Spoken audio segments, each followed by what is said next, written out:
In the last video, we have seen how to create Android emulator. So now, first of all, if you want to start the Android emulator from the Visual Studio Code, you just have to click on this option at the bottom. And from here, you can, once you click on it, this option will appear, this dialog will appear. You just need to choose the emulator that you have just created. For example, start Pixel XL API 30. I will just click on it and this will start the emulator. So this is the emulator that, just we just created in the last video. Now, if you want to run this application on this emulator from your Visual Studio Code, you just have to click on this option at the top right. If this option is not showing, then what you can do is that, for example, if you will close this file, now you will see that this option disappeared. Now, what you can do, you can press the Control plus F5 from your keyboard. So let me press that Control plus F5. Now you will see this dialog.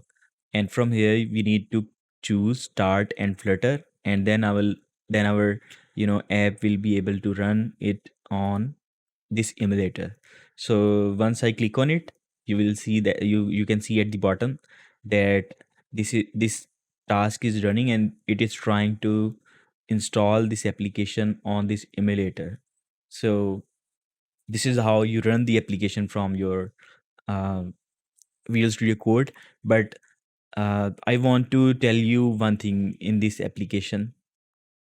Running the application for the first time can take some time, so it all depends on your computer and your, how much RAM you have and what is your CPU. So as you can see, this is the first application that I have created, and once I run this application on this emulator, I see the output.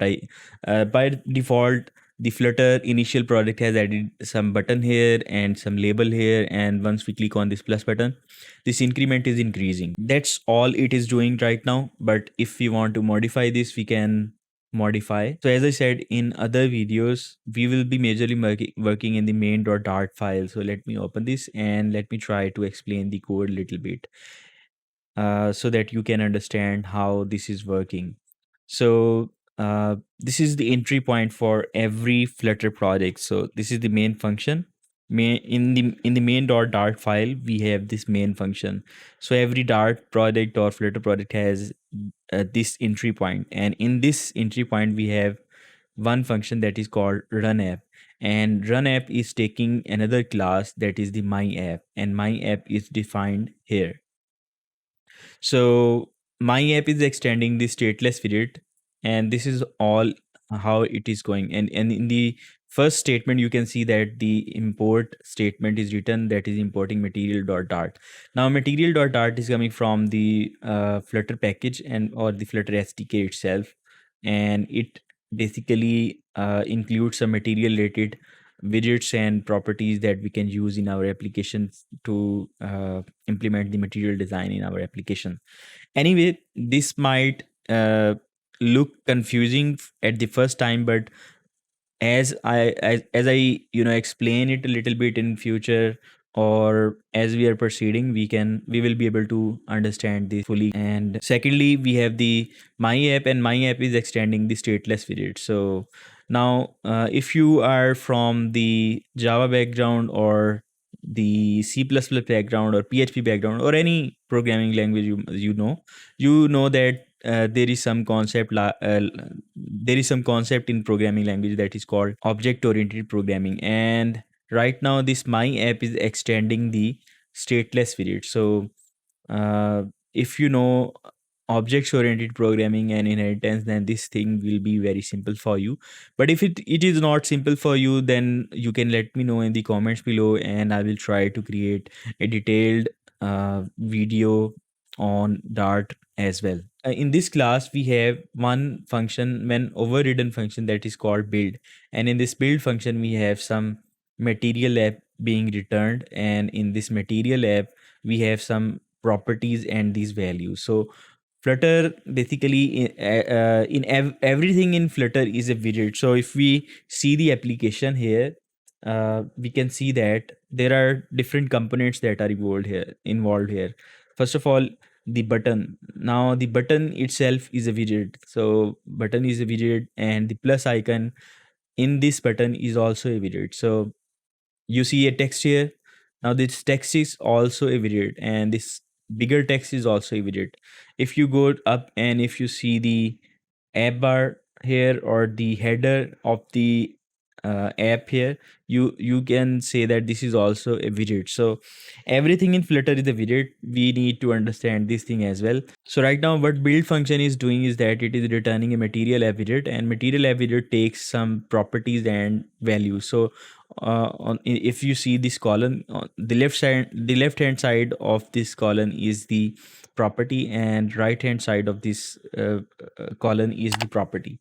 So right now you can see that the title is being passed, and the value of the title is Flutter demo, and this is indicating that the title of our application is Flutter demo. And second number, each property is separated by comma, so you can see that the title property and its value is being separated by comma with the theme and its value. So theme is taking another widget. By the way, title is taking just text, but theme is taking another, theme data class, or you can say constructor, and that is returning something else. And theme data right now it is taking one property and its value. One the property name is primary swatch, and its value is colors dot blue.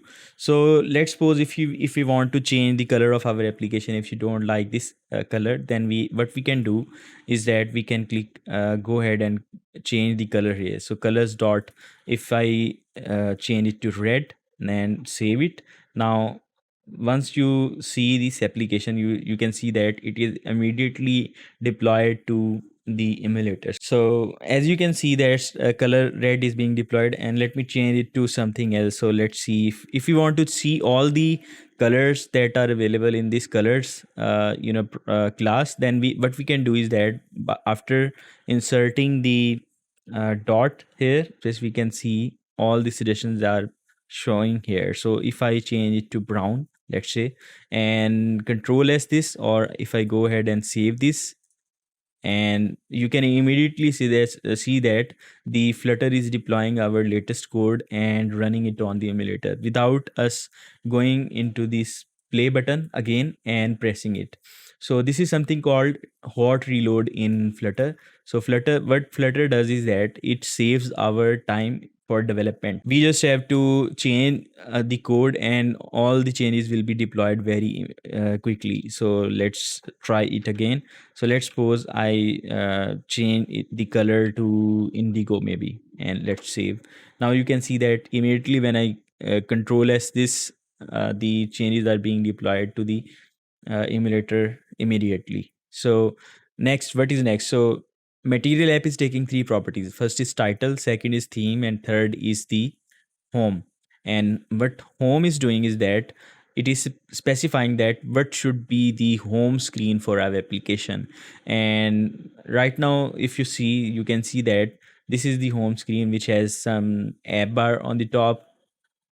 If you don't know about the app bar, I will explain it in detail in the future videos, but here it is taking an app bar, a label, is some bigger label you can say, and a floating point number. So if we go into this my home page class, we can see that this is extending the stateful widget, and in this stateful widget, this is taking another state, and in this state we have this build function as well, and build function is returning few widgets. So this is very complex, I guess.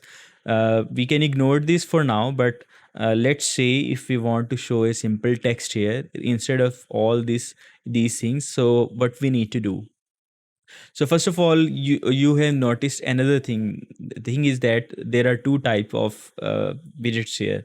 One is the stateless widget, and second is the stateful widget. So what is the difference? So you might be thinking that what is the difference between stateful widget and stateless widgets. So I will explain the difference between stateful and stateless widget in another video, but for now what I will do is that I will delete all this code by going ahead and deleting this, and after that I will do some changes so that we can make this code simple and easy to understand. So let me just select this code and press the delete button to delete this. So I have deleted this code. Now what I will do, in the home property, I will specify the text widget. So if we want to show text inside Flutter, what we can do is that we can use the text widget, and text widget takes in the text widget we can specify the text that we want to show. So for example, hello world. So, in programming, we show hello world in the start of every program. So, if I click on the hello world, what you can see is that it is all messed up. The output is not showing correctly, and hello world is showing on top with in some red color and with yellow underlines. What I can do is that I can stop this. So if you want to stop the code that is deployed, you can click on stop button, and after that what you can do is that if you want to redeploy, you can again press this play button or control F5 button on your keyboard, and this will install the application. So I will click on this, and what it will do is that it will deploy our application in onto the simulator. So let's wait and let's see what is the output. So now our application is deployed, and you can see that the app bar and the indigo colored buttons are gone. So here it is. And what we can do is that now this is the simplest example that we can do, but usually what we do is that we provide stateless or stateful widgets here, and go ahead to make this even simpler. Let me try to delete all the comments that are here. By the way, if you want to read these comments, you can go ahead and read them, and you can get some extra understanding. But for now, I am going to delete the comments. So now you can see that the code is more concise and simple and easy to understand. So this is the main entry point for every Flutter application, and in this we have the run app function, and in the run app we are specifying the my app, and my app is extending the stateless widget, and this stateless widget is this my app is overriding the build method, and build method is returning the material app, and material app is having some properties and its values. So let's keep it here, and in the next videos I am going to show you how to create a simple login screen using Flutter, so that we have some better understanding of how the states are being managed, and how we can use some existing widgets that are available inside Flutter. If you are following along in the Flutter series, then make sure to hit the like button and share this video with your friends so that they can also join.